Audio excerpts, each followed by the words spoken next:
Hola, ¿cómo están? Yo soy Javier Ibáñez, el escritor wannabe, y en este video voy a entrevistar a la señora Delia Fiallo, diosa creadora de casi todas las telenovelas que tú en tu vida has visto. Ella las hizo, te lo juro, investigalo. Así que comencemos.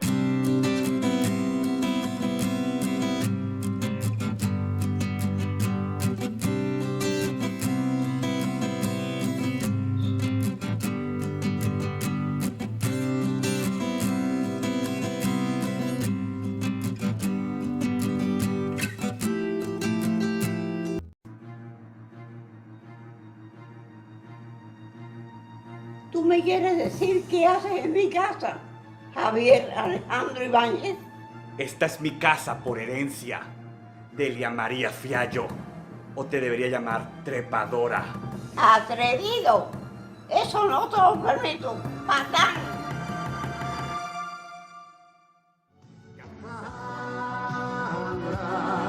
La fuerza de mi raza luchará por ti. Cuéntame un poco cómo surgió ser guionista. ¿Fue una casualidad? ¿Algo que decidiste? ¿O algo que pasó de repente? Fue un proceso. ¿Sí? Yo te digo que me aventuré primero en cosas un poquito más, digamos, sofisticadas o literarias o elitistas, como el cuento corto y la poesía. ¿Y cuál fue la primera telenovela que hiciste en televisión? ¿Recuerdas? Mira, tú sabes que yo, muy joven todavía, tenía un título universitario, doctor en filosofía y letras, un premio, entonces era una niña un poco intelectual. Entonces, realmente no aspiraba a este medio, ¿comprende? Pero tenía un jefe, que yo trabajaba en publicidad, que él estaba convencido de que yo debía escribir una novela radial. La novela radial en Cuba tenía mucha importancia y me arrastró, por así decirlo, ¿no? Y yo decía, bueno, ¿y cómo hago? ¿Qué hago? Pues, me busco una noticia en el periódico y redactas un libreto. Entonces yo lo hice así. El primer libreto que presenté me lo rechazaron. Oh. Resulta que yo busqué una noticia un poco sentimental y el capítulo estaba destinado a un programa de crónica roja, de apuñalamiento, de violencia. Y me lo rechazó el director del programa, que era Bernardo Pascual, que después fue mi esposo. Oh, sí. Entonces el jefe mío insistió, me dijo, no, pero no hagas un unitario, que escribes como una novela, busca el argumento de una novela. Y entonces yo, ¿cómo hago de nuevo, no? No, pues una historia, unos personajes, la dialoga y lo cuenta. Entonces ese libreto sí fue aprobado por mi Porque más esposo. después fue tu esposo. Y ahí fue que yo empecé a escribir para la radionovela. Okay. Lo primero fue una historia que se llamó, recuerdo, María Elena, en honor a una tía mía. Y después de la radionovela, ¿cuándo pasas a hacer telenovela?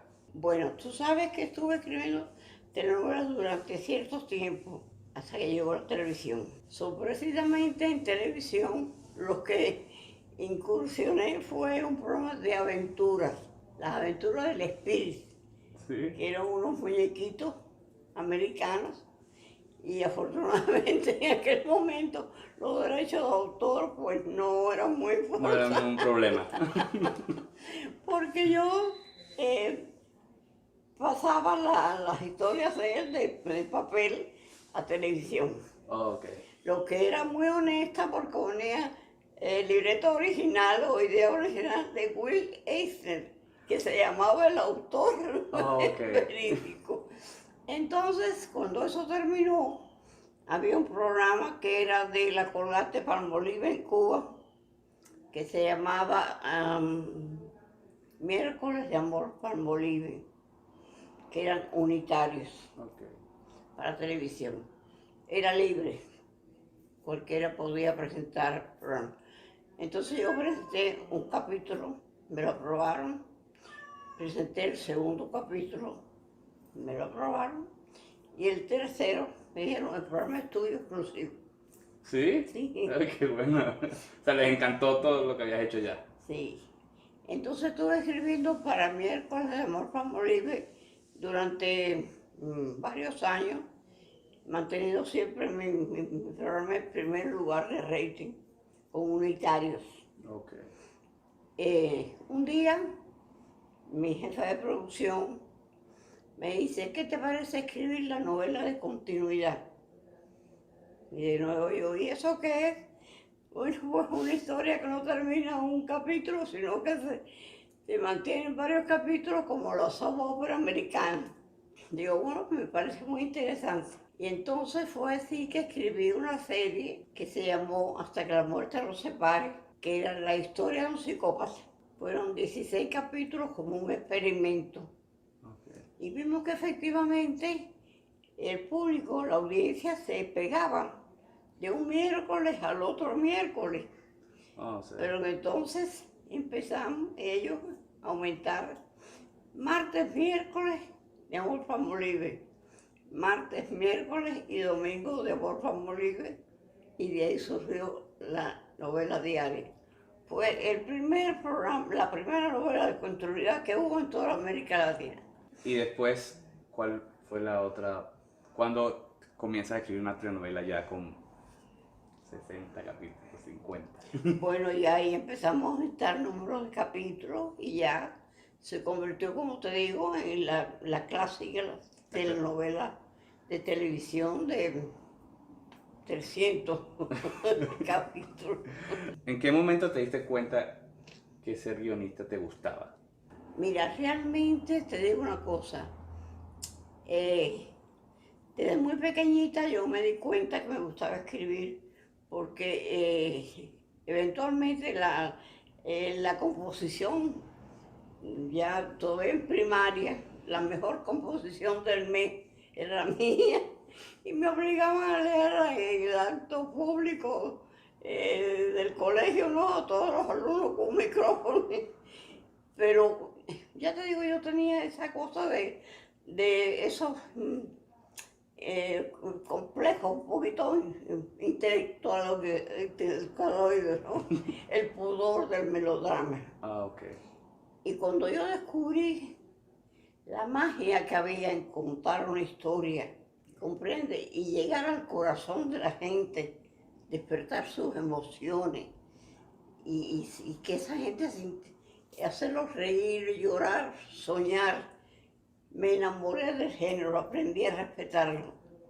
Y desde entonces lo cultivé con mucho respeto y mucha responsabilidad y mucho amor. ¿Alguna trama o personaje favorito de todos los que has escrito? Uy, qué difícil. ¿O que más recuerdes? Claro. Mira, yo me enamoraba de mis personajes. Los construía con mucho cuidado, con su background. En mis historias me cuidaba mucho de que nada ocurriera por azar, sino que todo tuviera una justificación, una motivación, para que fuera creíble. Pudiera ser que algo fuera casi imposible, pero si era posible, se podía hacer. ¿Comprende? Entonces, porque yo quería que la gente se viera reflejada en esas situaciones, en esos personajes, que mi audiencia se sintiera como eso era parte de su vida. Entonces me cuidaba mucho de fabricar mis personajes psicológicamente, con un background, con el porqué actuaban en una forma. O sea, no era un malvado que naciera genéticamente malvado, era malvado por algo, en fin, así. Y yo te digo que, por ejemplo, construí personajes muy lindos que recuerdo. Caridad Martínez, una madre de pueblo, de las Torres del Silencio de Caracas, muy humilde. El interlocutor de ella, Sócrates, que le aliviaba la vida a Caridad con sus cuentos y sus historias. El Pillete, el pequeñito, por ahí te recuerdo a mi personaje, Randú, el lanzador de los puñales, Cassandra, Dorinda la gitana, ¿no? El Puma, José Rodríguez, que fabricó un personaje en otra novela, que le puso el Puma y se quedó con el Puma para toda la vida. Oh, sí, yo no sabía que el Puma se llamaba el Puma por eso. Sí. No sabía, mi mamá es fan del Puma. Sí. Ama a José Rodríguez. Desde que Sí, joven. fue en una muchacha se llama Milagros. Ajá. Sí. Él se llamaba el Puma ahí. Ahí yo le puse, él había luchado con un puma, lo había vencido, lo demás, y tenía un colmillo colgado de aquí, le llamaban el Puma. Ah, no sabía, esto es un Y dato José Luis que... se quedó con ese nombre para toda la vida. Cuando escribías, ¿tenías algún tipo de ritual? O sea, ¿escribías en un sitio específico, a una hora específica? ¿O era cuando fuera? Cualquier lugar. Mira, era diariamente, por supuesto, con la novela al aire. Ujú. Era un rincón, la mesa, la máquina de escribir, silencio, soledad y una tacita de café negro. Cuando sé que antes las producciones eran diferentes, o sea, eran como con una semana, 10 días Sí. de diferencia, ¿no? Como estaban al aire. ¿Tú planificabas la historia completa de la novela? O sea, ¿hacías un resumen o solo partías de algo y de ahí? Bueno, ¿Sabías a dónde ibas a llegar? te digo que la preocupación mía grande era cuando terminamos un proyecto, era bueno, ¿y ahora qué hago? Que luzca.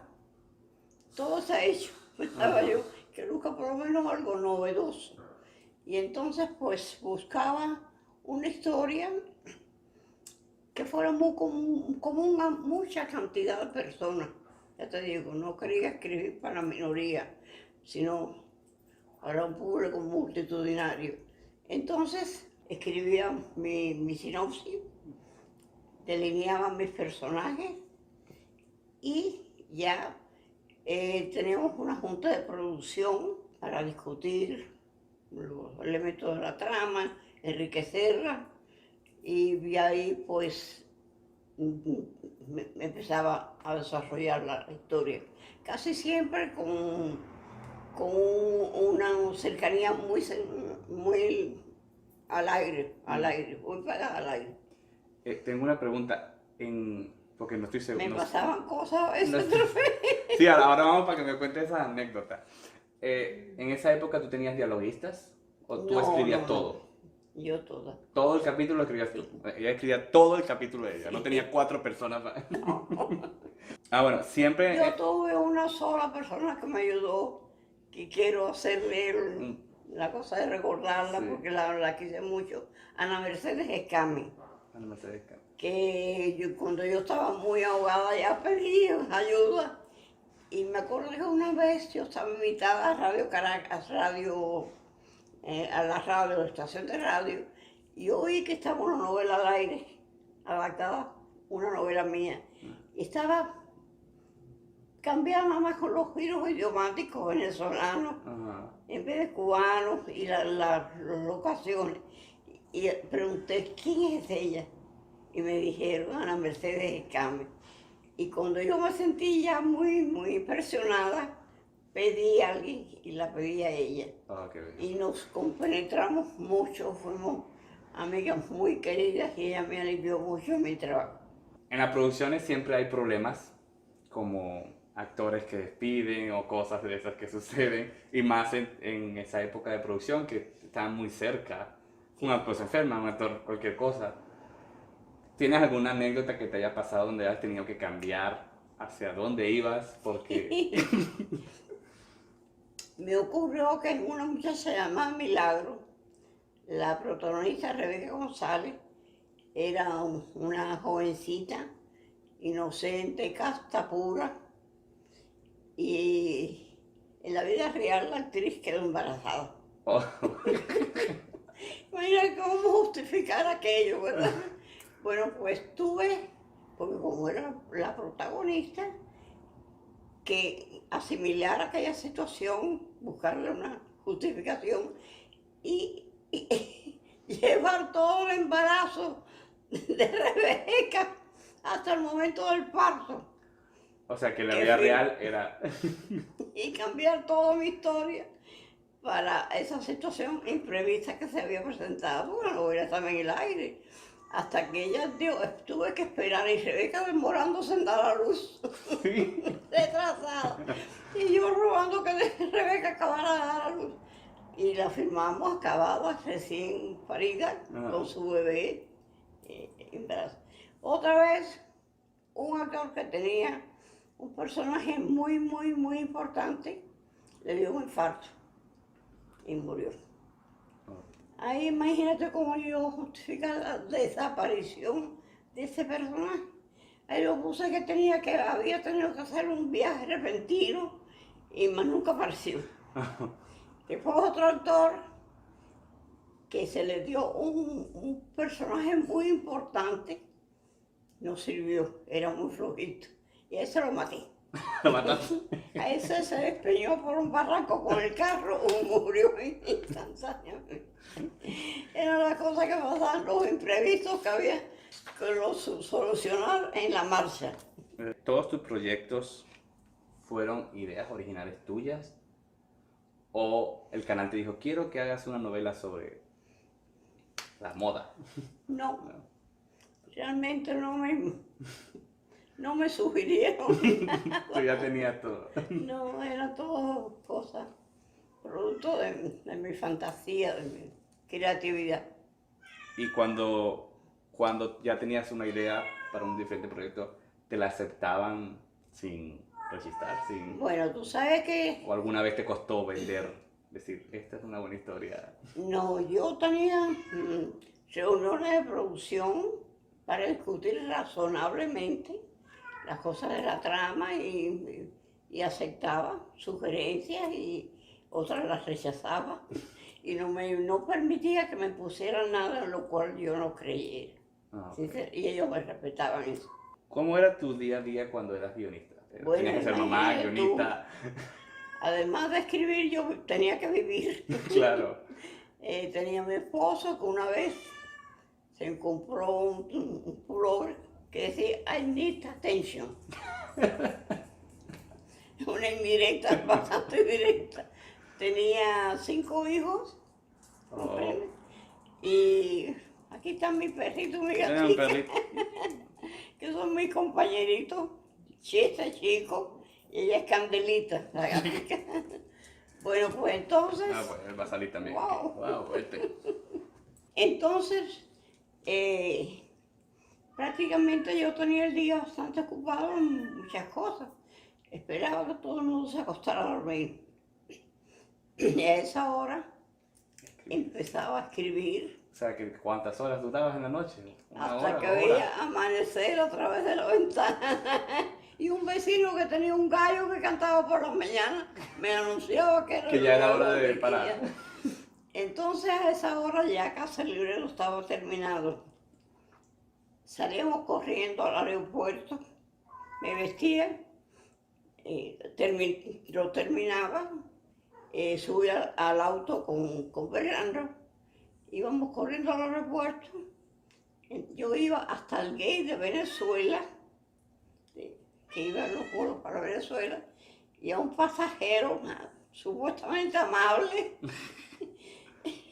le pedía que me llevara el sobre con el libreto, le decía que era una emergencia. Y eso era todos los días. Eso todos los días tenía una emergencia. Entonces el pasajero, pues, muy amablemente, porque casi todo el mundo me conocía, los venezolanos me querían mucho, yo a ellos también. Y la novela estaba en el aire, y para ellos era una alegría llevar el libreto.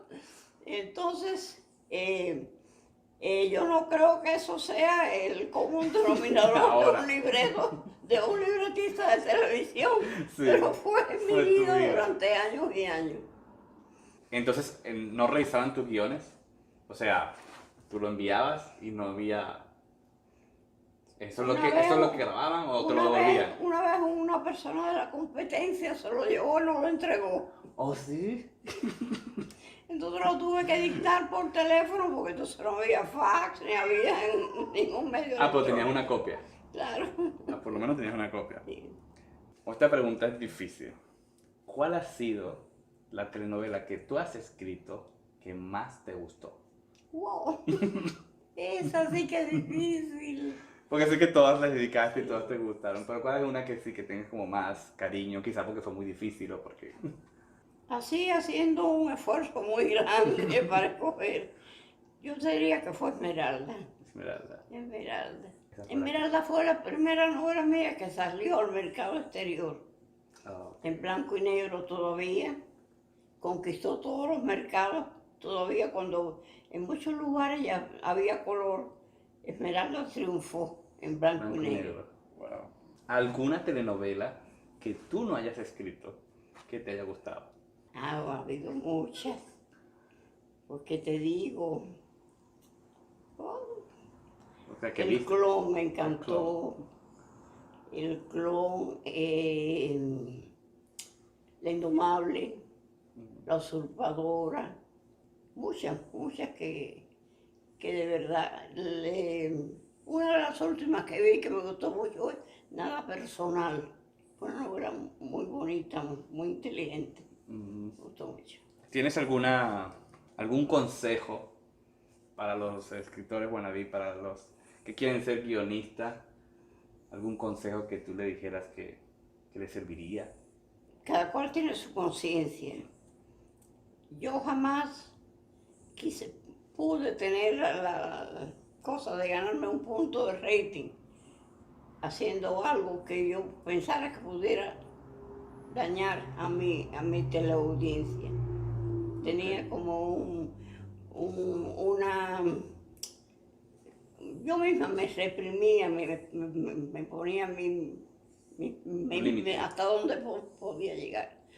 Pero bueno, eso es un problema de la conciencia de cada cual. Claro. Ahora yo te digo que aparte de eso, ni la violencia, ni la acción, ni la droga, ni el sexo duro son contenidos para un entretenimiento familiar. Claro. Ah, te voy a hacer otro tipo de preguntas, que son preguntas rápidas, pero es para que tus fans te conozcan Mira, a ti como te persona. faltaron unas anécdotas que Ah, no, pero dale, yo tengo todo el día. Yo tengo todo el día para que me cuentes todo. me dijiste que me ibas a preguntar algunas anécdotas. Cuéntame unas anécdotas que recuerdes. Y por ejemplo, en Cassandra, Ajá. tú sabes que en los Balcanes había un ambiente de guerrerista muy fuerte, ¿no? Y había una región donde habían dos facciones contrarias peleando. Llegaba el momento de la novela, los dos bandos paraban, veían el capítulo de Cassandra, cuando terminaba, volvían a guerrear. Sí, yo lo vi en internet, es Y increíble. entonces en Leonela pasó algo.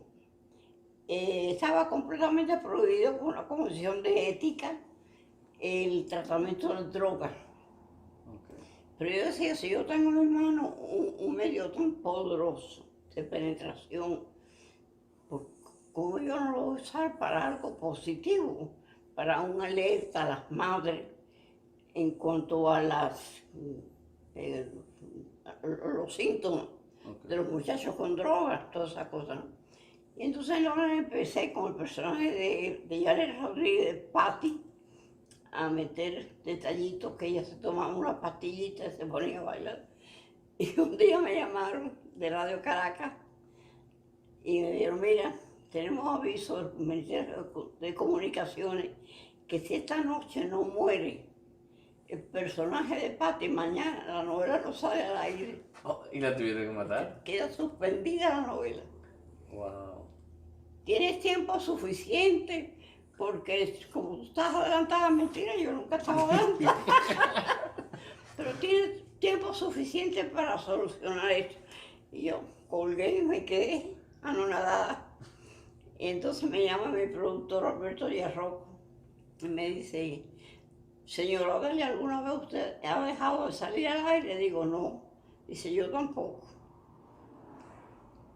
Agarro un lápiz y un papel, le dicté la escena de la muerte de Patti. Yarroco cogió a Janet Rodríguez, salió a la calle con filmó la muerte de Patti y esa noche salimos al aire con la muerte de Patti. Oh. Una buena anécdota. Yo me río ahora de todas las novelas de drogas que convierten al vendedor de drogas Como un héroe. en un héroe de telenovela. Sí, sí. ¿Tienes alguna otra anécdota que te ha pasado? No, que recuerde así. Hay muchas, pero imagínate. Sí. Voy a contarlas en mi biografía que estoy escribiendo. Ah, sí, ¿cuándo sale? No sé. No sale. No sale todavía. Pero bueno, vas por la mitad, vas terminando la Claro. biografía. ¿Ya está terminando o...? No, estoy en los 12 años de mi vida. Ah, ok, Me bueno. falta cantidad. Pero bueno, ya saben Voy a que- cumplir ya 95, así que ya tú sabes. Ah, bueno, solo faltan cuántos años, como 83. El 4 de julio cumplo los 95. ¿Ah, sí? Me lo celebran todo el país. Bueno, esta ha sido la entrevista con la señora Delia Fiallo. Muchas gracias otra vez por esta entrevista. Recuerda suscribirte a mi canal y seguirme en las redes sociales como @escritorwannabe. Y después de este video puedes ver si te interesó, si te gustó este video, recuerda compartirlo y hasta el próximo video.